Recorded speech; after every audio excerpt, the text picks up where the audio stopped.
नमस्कार, मी अभिजित खांडकेकर तुम्हा सगळ्यांचं स्वागत करतो आजच्या भागात। आपण पाहत आहात क्रिमिनल्स, चाहूल गुन्हेगारांची। आई बनणं हा निसर्गाचा आशीर्वाद आहे, पण एखाद्याची आई होण्यासाठी बाळाला जन्मच दिला पाहिजे असं काही नाही। एखाद्याशी वात्सल्याची मायेची नाळ जोडली गेली तर त्या व्यक्तीला जन्म न देताही त्याची आई बनता येतं। आजची गोष्ट एका अशाच आईची आहे जिनं स्वतः बाळाला जन्म दिला नाही, पण त्या बाळाचं आई म्हणून जे जे काही होतं ते आवश्यक सगळं काही केलं, आणि तेही सलग 18 वर्ष। त्यासाठी तिनं स्वतःचा जीवही पणाला लावला।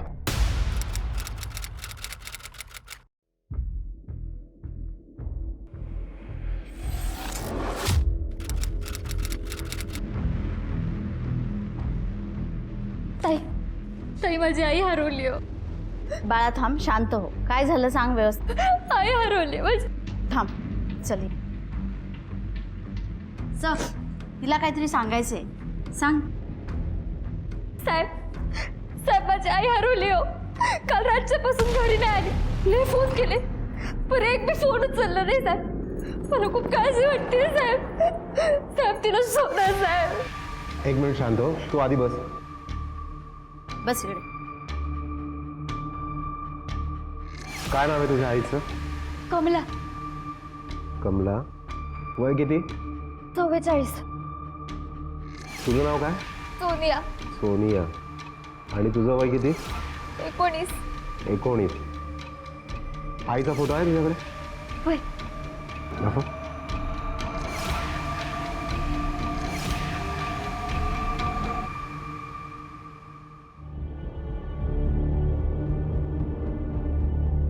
हा तुझ्या आईचा फोटो आहे? होय साहेब, हीच माझी आई आणि हीच माझा बाप। हिचं नाव कमलाकर, पण कमलाच लावते। बेटा तुझी खरी आई कुठे आहे? साहेब हिनेच मला लहानाचं मोठं केलं। हिच्याशिवाय मला दुसरं कोणी नाही। तमाशात नाचाचं काम करते। साहेब साहेब माझ्या आईला शोधा साहेब। साहेब माझ्या आईला शोधा। तुझ्या हातावर जखम कशी झाली?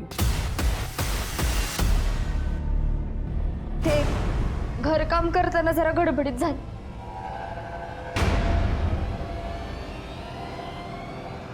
तू पण तमाशात काम करते का? नाही साहेब, आईनं मला सांगितलंय।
किती छान नाचतेस तू। आवडलं बघ मला।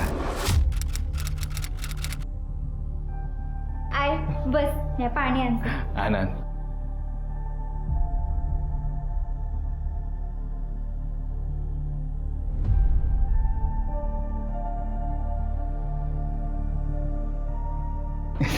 छान नाचतेस तू, पण पोरी मला तुला काहीतरी सांगायचंय। स्वतःच्या आनंदासाठी, सुखासाठी, समाधानासाठी नाचलीस ना तर चांगलंच आहे, पण लोकांसाठी, त्यांच्या करमणुकीसाठी नाचू नकोस। एकदा का हे चाळ पायात बांधले ना, हा अख्खा जलम या खुराड्यातच जातोय बघ। त्यापरीस तू पुस्तकं वाच, मोठी डिग्री घे, आणि इथून बाहेर जाऊन सुखानं इज्जतीचं आयुष्य जग बघ। चाळ आहेत ना, या पायातल्या बेड्या आहेत, आणि पुस्तकं पंख। पोरी तुला सांगायला तुझी आई आहे, मला सांगायला कोणीही नव्हतं बघ, म्हणून अडकून पडले ह्या खोराड्यात. तू नको अडकूस, अभ्यास कर, मोठी हो. हं?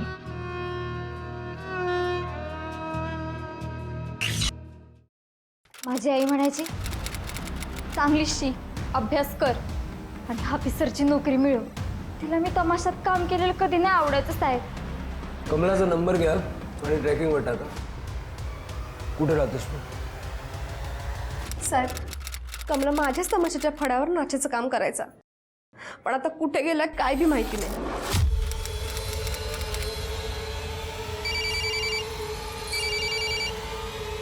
सर, कमलाकरचा मोबाईल ट्रॅक झाला. साहेब साहेब मला आईशी बोलायचंय. मला फोन लावून द्या साहेब, मला खूप काळजी वाटते. काळजी करू नको, आम्ही घेऊन येतो त्याला.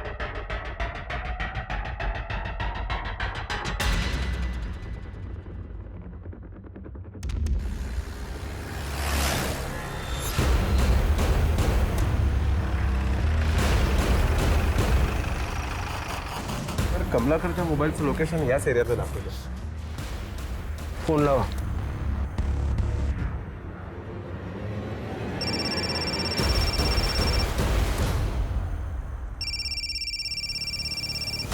हा टेम्पो कोणाचा आहे रे? उघड.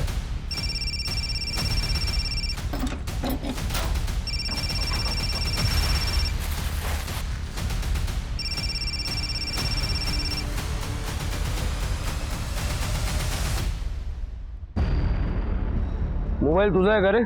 नाही साहेब, मला नाही माहिती. मग ज्याचा आहे तो कुठे आहे? माहित नाही साहेब, मोबाईल टेम्पोमध्ये कसा आला ते. मी तर फक्त भाजीची ने-आण करतो साहेब. रिकाम आहे. त्याचा नंबर घ्या, ड्रायव्हिंग लायसन्स वगैरे सगळ्या डिटेल्स घ्या.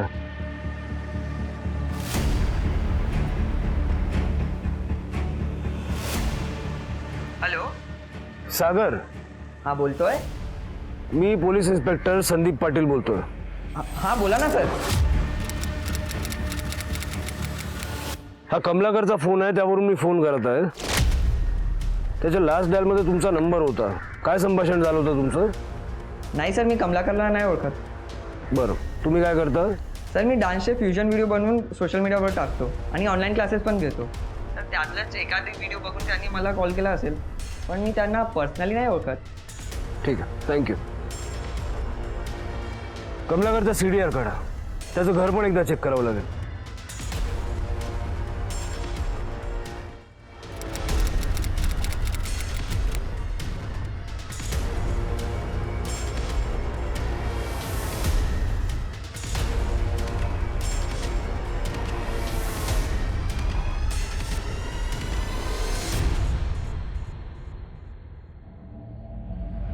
सर, मनीषा जाधवला जिल्हा परिषद शाळेचा आदर्श शिक्षकाचा पुरस्कार मिळाल्याची कात्रण येते. 10 वर्ष जुनी कटिंग. कमलाकर तमाशात नाचाचं काम करतो. मनीषा शिक्षिका आहे. 10 वर्ष जुनी कटिंग सांभाळून ठेवली आहे. काय कनेक्शन आहे दोघांचं? सोनिया, तू या मनीषा जाधवला ओळखतेस का? नाही. तुम्ही? नाही, आणि ही कमलाच्या नात्यागोतीत बी नाही. तुम्हाला कसं माहित? अहो, कमला अनाथ आश्रमात वाढलेलं पोर आहे आणि ती जेव्हापासून तिकडून निघाली आहे ना, ते माझ्या संगच काम करते. त्याचं पै पाहून असं कोण बी नाही. सर, खबर मिळाली की कमलाकरचं सर्जेराव बरोबर काहीतरी मोठं भांडण झालं होतं. सर्जेराव कोण? तर हा सर्जेराव एका सहकारी पतसंस्थेचा संचालक आहे. फार्म हाऊसवरती कायम दारू पिऊन पडलेला असतो. काय झालं होतं सर्जेराव बरोबर? नाही, काय बी नाही साहेब. सोनिया? नाही सर, आई कधी कोणाबरोबर भांडत नाही. या मनीषा जाधवची डिटेल्स काढा आणि सर्जेरावच्या फार्म हाऊसवर चलायची तयारी करा. Okay sir.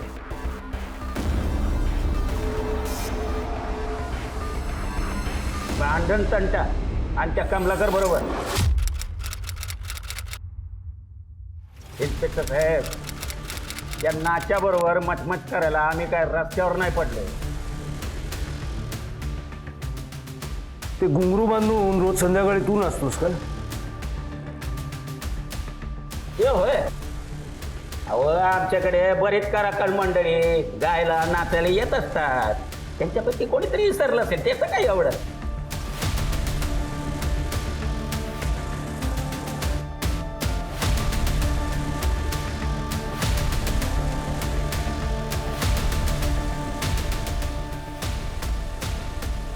त्या घुंगरांवरती रक्त आहे.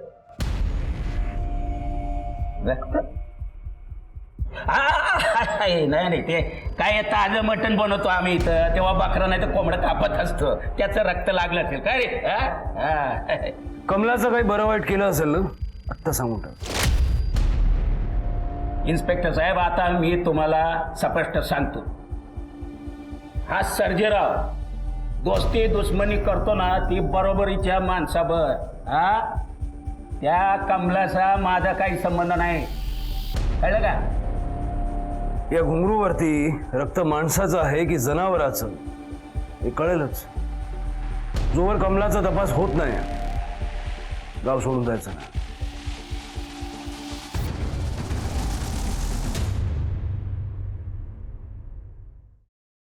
सोनियाच्या हातावरती पण जखम आहे. या घुंगरूवरचं रक्त सोनियाच्या रक्ताशी मॅच करून बघा. Okay sir.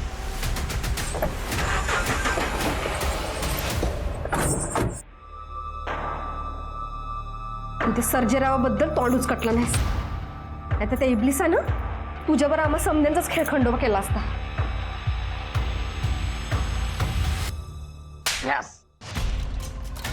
किती वेळा सांगितलं होतं तुम्हाला, कुठलं बी काम करायचं पुरावा मागं ठेवायचा नाही, सांगितलं होतं की नाही. अरे पोलीस 12 गावचं पाणी प्यायलेले असतात, सुतावरून सर्ग गाठते ती. तू आता मुंड्या खाली घालून काय बघत राहिला. हा, त्या घुंगर सापडले, जाऊ दे, चाल जा, आता दुसरं काही सापडायला नको, सगळं साफसफाई करा, चला निघा.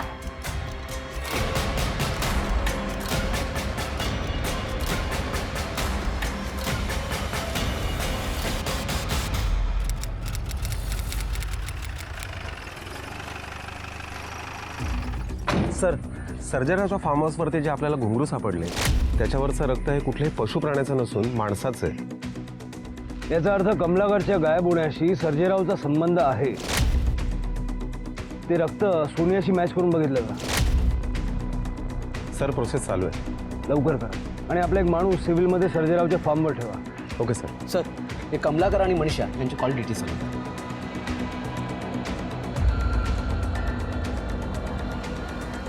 सर, हे बघा. चला.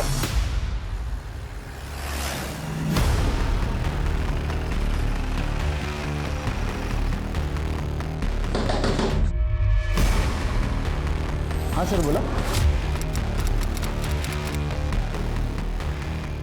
मनीषा जाधव. हो, माझी बायकोच आहे. पण काय झालं सर?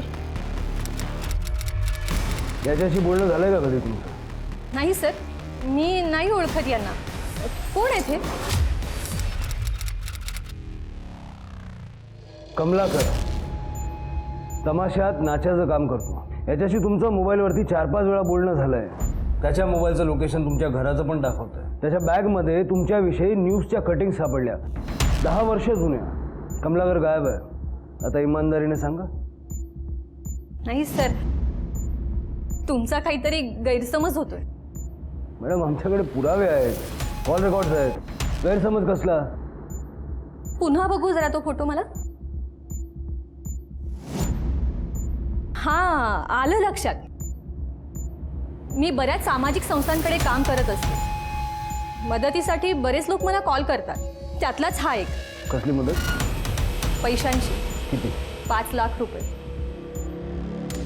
5 लाख कशासाठी हवं होतं त्याला? ते त्यांनी मला नाही सांगितलं, पण एवढी मदत आपल्या इकडच्या संस्थांना शक्य होणार नाही म्हणून मी फोन कट केला. खरं सांगा, कमलाकर तुम्हाला पैशासाठी ब्लॅकमेल करत होता का? नाही सर, खरंच असं काही नाहीये.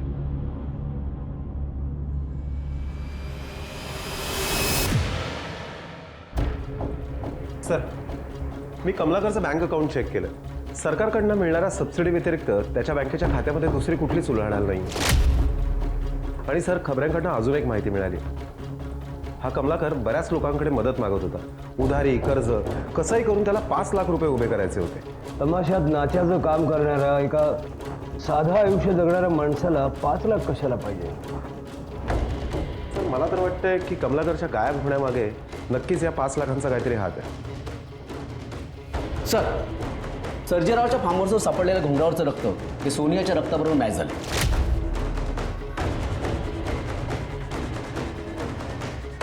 घेऊन या सर्जे लावलं. Okay sir. हॅलो, काय?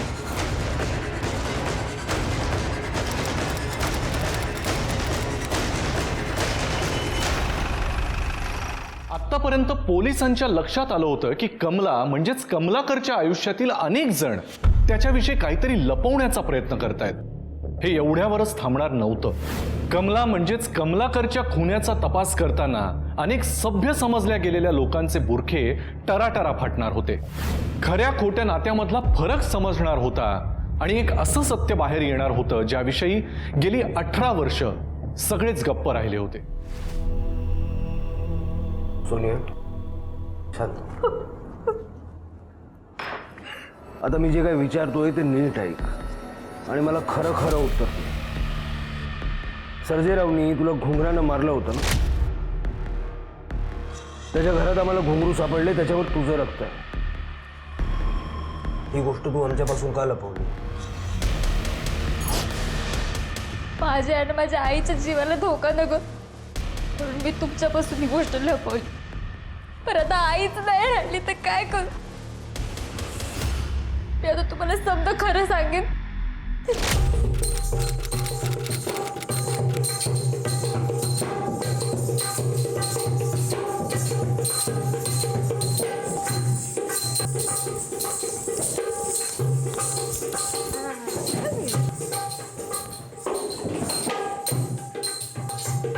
चंदाबाई,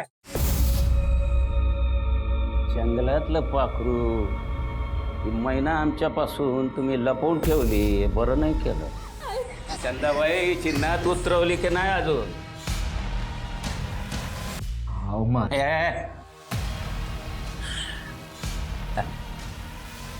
आवडली आपल्याला ही चंदाबाई. आकडा बोल तू, रोकडं पैक देऊ. हे चिन्हात उतरवायचे 5 लाख देऊ तुला. हा हो, पण या त्या पुनवेला हात चांदवा आमच्या फार्म हाऊसवर उगवला पाहिजे. हा? चला रे.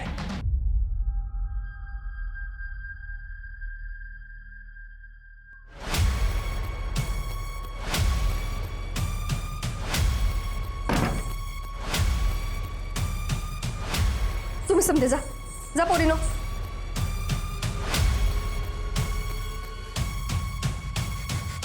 हे समजा बाहेर जाऊन कुणाला बी सांगायचं नाही. आता तो सर्जेराव तुझ्यासोबत कमळेचं पण तुकडा करून कुत्र्याला खायला घालेल.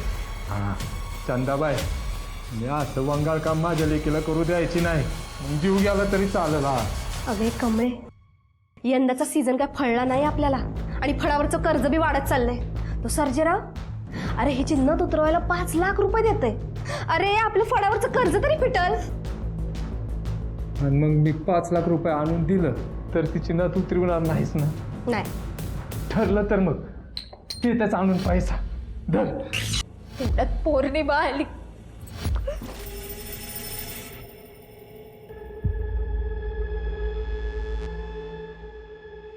चंदाबाई, हे घे पैक, पुरं 5 लाख आहे ते धर. आता तर तू माझ्या चंदाला त्या सर्जेरावाच्या ताब्यात देणार नाहीस ना? अरे मी तुलाच फोन करणार होते. अरे ती सोनिया पळून गेली बघ ना. काय? तेच की कुठं गेली, कशी गेली, कुणा संग गेली काय बी माहिती नाही बघ. नाही नाही नाही, तू खोटं बोलतीस. तू माझ्या लेकीला त्या सर्जेरावाकडे पाठवलं नाहीस ना? अरे नाही, काय बी काय बोलतो तू. चल. हे चंदाबाई, खरं सांग, तू माझ्या लेकीला त्या गिधाडाच्या तोंडी तर दिलं नाहीस ना? एकदा बोलली ना नाही हो बाजूला. चंदाबाई बघ, मी माझ्या लेकी करता काय बी वाईट करू शकते. बाजूला. जीव घेईन मी तुझा, जीव घेईन मी तुझा.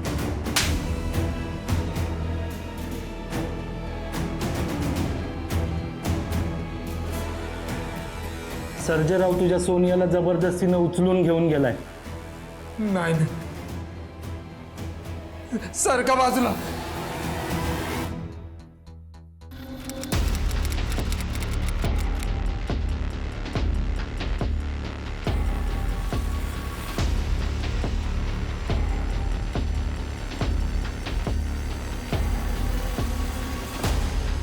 ये गे आणि नाच.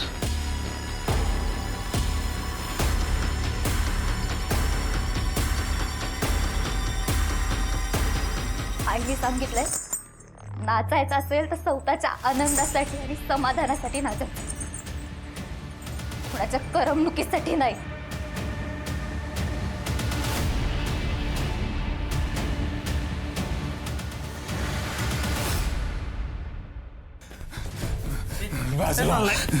मला आज जाऊ नाही, मला आज जाऊ द्या.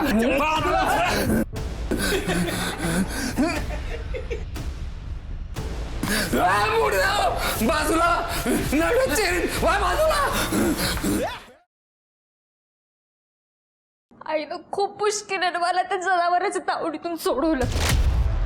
आईचं स्वप्न होतं की मी शिकावं, मोठी ऑफिसर व्हावं,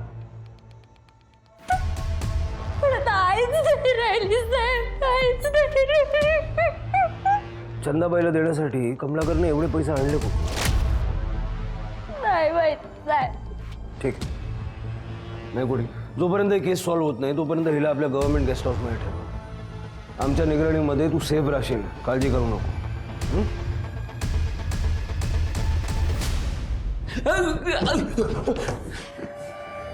सर मला कशासाठी आणलं येते सांगा ना. तुझ्या घरात जे घुंगरू सापडले ना त्याच्यावरचं रक्त.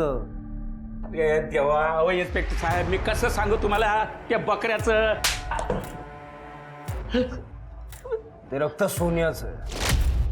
नाव उतरवायचा फार शौक आहे ना तुला. सोनियाचं अपहरण केलं, तिला नाचायला जबरदस्ती केली, तिची अब्रू लुटण्याचा प्रयत्न केला, मग कमलाकर तिला सोडून गेला. त्या गोष्टीचा राग आला म्हणून कमलाकरचा खून केला. नाही नाही आईच्यान सांगतो मी कमलाकरचा खून नाही केला. आज जोवर खरं बोलत नाही ना याला तोडा. इन्स्पेक्टर साहेब आईच्यान सांगतो. कमलाकरचा पोस्टमॉर्टम रिपोर्ट आला. सर रिपोर्टनुसार कमलाकरच्या डोक्यामध्ये मार लागला आणि ब्लिडिंग झाली. पण त्याचा मृत्यू त्याच्यामुळे नाही तर श्वास कोंडल्यामुळे झाला. त्याच्या श्वासनलिकेमध्ये आणि लंग्समध्ये मातीचे कण सापडले. म्हणजे जिवंत काढलं. सर आणि हे सर्जेराव आणि चंदाबाईचे फिंगरप्रिंट्स रिपोर्ट. कमलाकरच्या डेड बॉडीजवळ आपल्याला जो दगड सापडला त्याच्यावरचे फिंगरप्रिंट्स सर्जेराव आणि चंदाबाईच्या फिंगरप्रिंट्सशी मॅच होत नाहीये. म्हणजे ज्याने मदत केली त्याचे फिंगरप्रिंट्स असतील. कमला म्हणजेच कमलाकरला जिवंत काढलंय ही माहिती मिळाल्यानंतर या केसमधलं क्रौर्य अजूनच समोर आलं.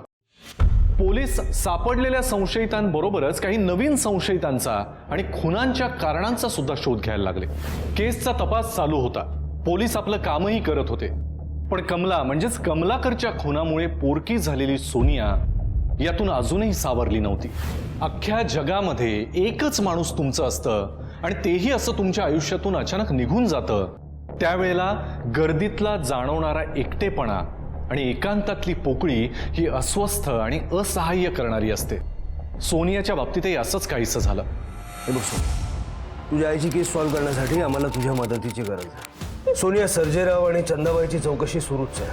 अजून कोणी असू शकतं का ज्याने कमलाचा खून केला असेल? त्याचं कधी कोणाशी मोठं भांडण झालं असेल किंवा कोणी धमकी दिली असेल असं काय आठवतं का तुला?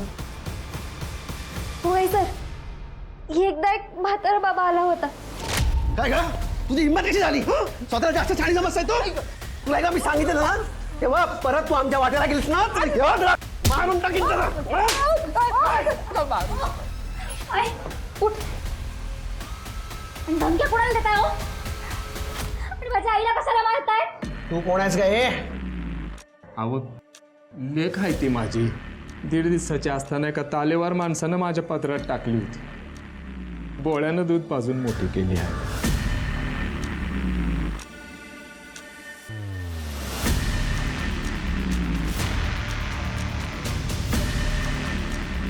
अहो तुम्ही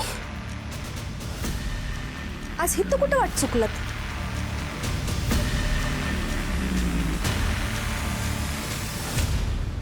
आय तो बाबा कोण होता आणि माझ्या जन्माची चित्रकथा ऐकल्यावर असा कावरा बावरा का झाला? अगं माणसाचं वय झालं का त्याचं मन लहान पोरावानी होतंय. कधी कुठली गोष्ट मनाला लागेल काही बी सांगता येत नाही. आईनं त्याच्याबद्दल बोलायचं टाळलं, पण हा संदा मावशी त्याला ओळखत होती. आम्हाला का बोलवलं इकडे? पाटील मॅडम,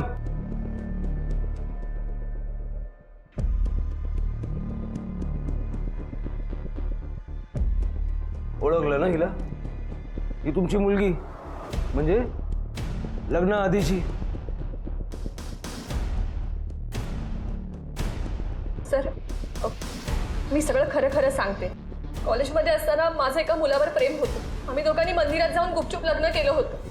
कॉलेज पूर्ण झाल्यावर रीतसर लग्न करणार होतो, पण त्याआधीच नदीच्या पुरामध्ये लोकांना मदत करताना पाण्यात बुडून तो वारला.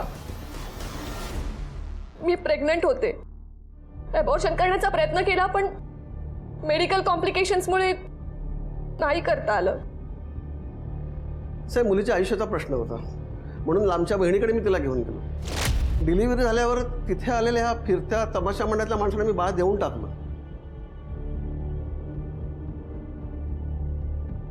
पण नंतर वर्षभरातच मी मनीषाचं लग्न लावून दिलं. पण काही दिवसांपूर्वी अचानक कमलाकर भेटायला आला. सोन्याला वाचवण्यासाठी 5 लाख रुपये मागायला लागला. आम्ही नकार दिला, तर सारखा फोन करायला लागला. म्हणजे कमलाकरनी तुम्हाला पैशांसाठी ब्लॅकमेल केलं आणि म्हणून तुम्ही त्याला मारलं? नाही साहेब, मी फक्त वॉर्निंग दिली होती. पण नंतर जेव्हा मी सोनियाला भेटलो तेव्हा मी घरी येऊन मी मनीषाला सगळं सांगितलं. म्हणून मी माझ्याकडचे काही पैसे दिले. बाबांनी पण त्यांची FD मोडली आणि 5 लाख रुपये आम्ही जमा करून त्याला दिले. ठीक आहे, तुम्ही लोक घरी जाऊ शकता, पण ही केस सॉल्व्ह होत नाही तोपर्यंत शहर सोडून जायचं नाही, समजलं ना?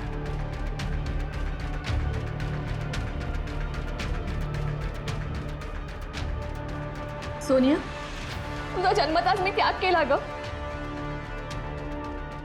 आपल्या आईला तू माफ करशील ना? माझी एकच आई आहे, कमला.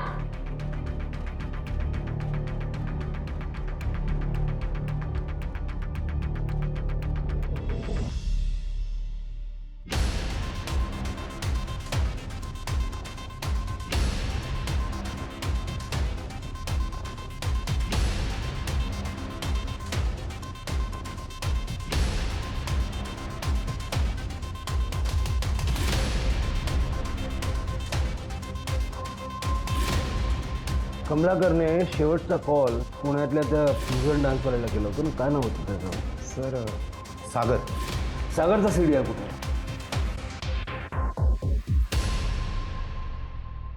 सर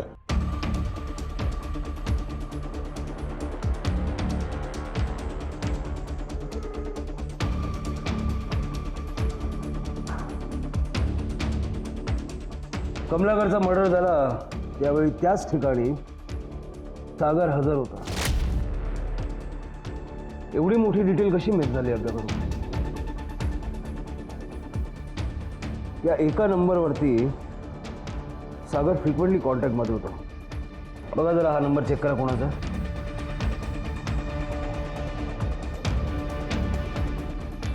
सर हा नंबर तर सेम आहे माझ्याकडे. या नंबरचे CDR काढा आणि सागरला घेऊन या पुणे. Okay sir.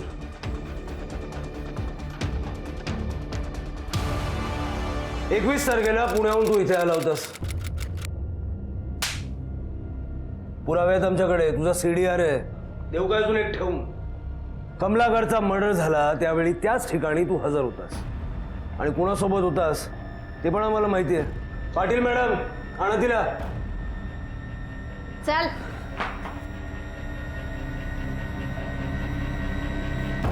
त्या खड्ड्यामध्ये कमलाकरच्या बॉडी सोबत आम्हाला एक दगड सापडला. त्या दगडावरती कमलाकरचं रक्त आहे आणि मारणाऱ्याचे फिंगरप्रिंट्स, तुझे फिंगरप्रिंट्स आहेत त्याच्यावरती. आता सांगा, दोघांनी मिळून कमलाकरला का मारलं? साहेब, माझी आई माझ्यासाठी माझं समजा आयुष्य होती. माझी आई भीतीच, बाप भीतीच. साहेब, त्या दिवशी आई हॅलो सागर सोनियाला दे जरा फोन. स्पीकरवर आहे. सोनिया, अगं पोरी तू मोठी झाली आहेस, तुला स्वतःचे निर्णय घ्यायचा अधिकार बी आहे. जे बी करते आहेस ना चांगल्यासाठीच करते आहे. तू पोरी चाललीच आहेस तर एकदा शेवटचं तुझ्या आईला भेटणार नाहीस का तू? हॅलो आई, आम्ही जुन्या बायपास रोडने पुण्याला निघालो आहे. तिथंच थांब, मी लगेच आली.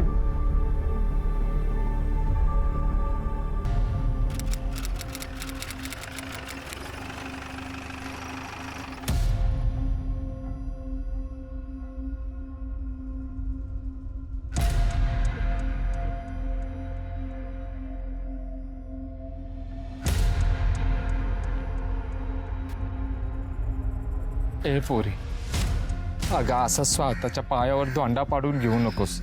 हे बघ, स्वतःच्या पायावर खंबीरपणे उभं राहिलं का नाही, मग आपला जोडीदार बी आपली इज्जत करतोय. नाहीतर आधी प्रेमाच्या वार्ता करणारी लोक बी एकदा का लगीन झालं बायकोला पायातली वाहन समजतात. माझा सागर तसा नाही. अगं तुला नाही माहित. ए पोरी, माझं ऐक तू, तुझं शिक्षण कर, नोकरी धंद्याला लाग, त्याच्यानंतर तुला ज्याशाची वाटेल त्याच्याशी आपला पाठ लावून घे. आय माझं ठरलंय, मी सागर सोबत चालली. नाही नाही, मी जाऊ दे याची नाही, असं करू नको. घरी चल, ये, चल. अरे सोड तू. ऐक होते. ए बाय, ऐक ना माझं. सिद्धी नाही यायची. चला. मी तिला मुद्दाम नाही मारलं साहेब. त्या दिवशी धक्काबुक्कीमध्ये तिला धक्का लागला आणि ती दगडावर पडली आणि तिचा जीव गेला. तुला माहिती, ज्यावेळी तू त्याला पुरलं त्यावेळी तो जिवंत होता. त्याला मेलेलं समजून पुरायच्या ऐवजी हॉस्पिटलमध्ये नेलं असतं ना, तो आजही जिवंत असतो.